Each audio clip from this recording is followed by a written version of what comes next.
China already uses a social credit system where technology tracks everything you do and rates you based on your decisions. Criticize the government, and they'll take away your ability to travel. They're constantly monitored by facial recognition cameras that are able to instantly put a face to a name. Now, the Chinese are also ranked, given a mark out of a possible 950 points.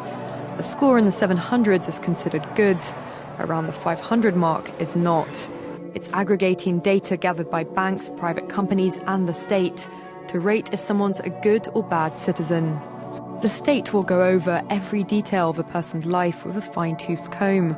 Their financial situation, spending habits, career, even behavior on social media. Criticizing the government online or displaying outward signs of wealth is a no-no. On the other hand, praising the party or giving blood increases your social credit. A good score brings benefits, but people with low scores lose rights. The cinema names and shames people considered untrustworthy, plastering their details, even their addresses, across big screens. The Supreme Court has created a blacklist for so-called bad citizens, those whose ratings have dropped to zero. On it are companies, but also 23 million people to date. Among them is this journalist Liu Hu. He got a little too close to uncovering corruption among high-profile party members. After being sued for defamation by the subject of a story he'd written, he was blacklisted. But he only realized when he tried to buy a train ticket and was told he was banned from traveling. That tells me I'm still on the blacklist. Punished because he's been branded untrustworthy by the state.